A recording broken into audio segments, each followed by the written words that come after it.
everyone, it's Elizabeth here. So today I'm just going to do a video, kind of like a different talk about the spiritual components of sports and why it's amazing. So I grew up as an athlete, and I'm wearing my Bowling Green State University athletic shirt. My background is in sport management. My master's was in rec and tourism. And through my graduate work at University of Toledo, I looked at a lot of recreation and sports from kind of a spiritual perspective and from an Eastern philosophical mindset. So a lot of sports, what we don't realize, it's a lot of it's mind over matter. I mean, if you look at something like a pitcher in baseball, let's just say it's the World Series, the last game, inning 9, he has to block out all of the crowd that's either cheering for him or rooting against him, booing him.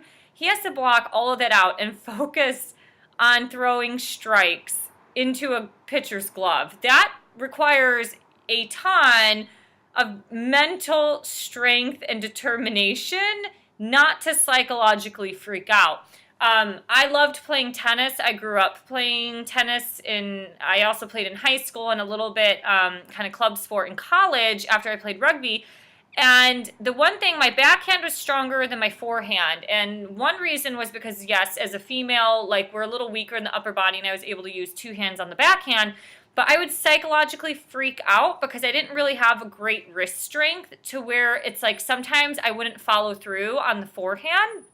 I would go through like a little like, oh my God, I would just freak out for that moment. And then the ball would either skyrocket or go right into the net because it's like my mind glitched and psyched out my body and I wouldn't follow through on purpose because I was too afraid or something like that. So sports is really, really amazing. I find a lot of deep connection through sport. Sometimes I find riding a bike outdoors is like meditation in motion.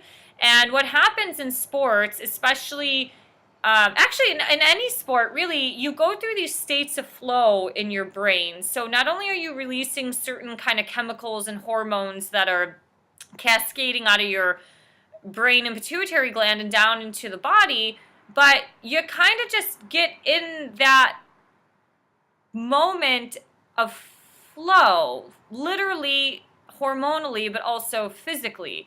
It's kind of like when you're in the mood to work a lot at your desk and you're just in the flow and then you're like writing or you're doing code or whatever you do at work or you're cooking. You're kind of in these euphoric states or like states of ecstasy to some degree. And it takes a lot of willpower to do a lot of certain sports. And I think that's why a lot of people today are gravitating toward these Spartan and obstacle races. It's because they're trying to really push themselves to a new boundary and a new level. And a lot of that is physical, but once you push past a certain threshold, that starts tapping into your spiritual body. Your spirit is guiding you to either continue on with the exercise or, to some degree, if you've hit the wall, you have to physically stop. But you're pushing yourself further and harder than what you've done before. And I think that's really powerful to how strong our spirit can be. So for example, at the age of 20, I lived in Australia and I always wanted to learn how to surf. And what better way to learn how to surf than by living in Australia and doing it in the Gold Coast?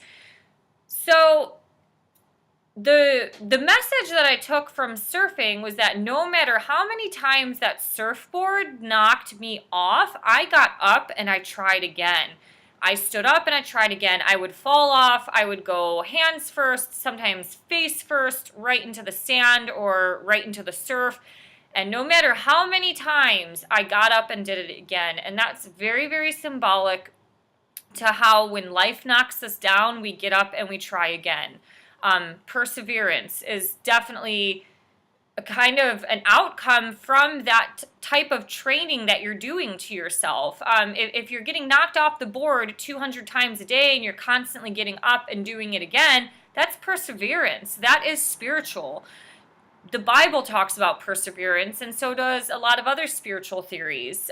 When you never give up and you keep trying and keep doing and keep pushing yourself, that in itself is building strength, not only physically, but mentally, emotionally, and spiritually. I'm really into yoga and rock climbing, and those are two different forms of exercise, definitely, but they are very symbolic spiritually to the real world, because you have to figure out how to hold your body in a certain pose or hold it for a certain length of time. A lot of people who've never done yoga, they actually think it looks like a really easy physical form of exercise. And if you're doing gentle yoga, sure. But when you have to hold certain poses, like Warrior 2, in Warrior 2, not with like an extended knee or like little soft arms. Like if you're holding this to precision, that's really challenging.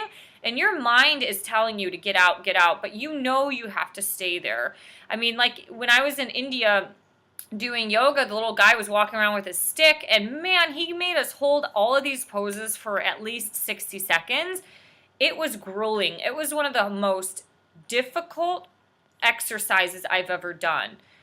Thinking about holding a standing forward fold for 60 to 90 seconds doesn't sound like a lot, but when you're really tight in your hamstrings and you're holding that forward fold, not like you're hanging like a rag doll, but you're actually physically active in that pose, and the little yoga man is around with a stick saying to fold forward or put your hands flat on the floor, that shit hurts. When you're looking at a rock climbing wall and you're trying to figure out how to solve this problem, that's very symbolic to how do we solve this problem in our life. All right, we've got $5,000 in the bank account, and then we have a $10,000 roof that caves in. How are we going to solve this problem? We need a new roof.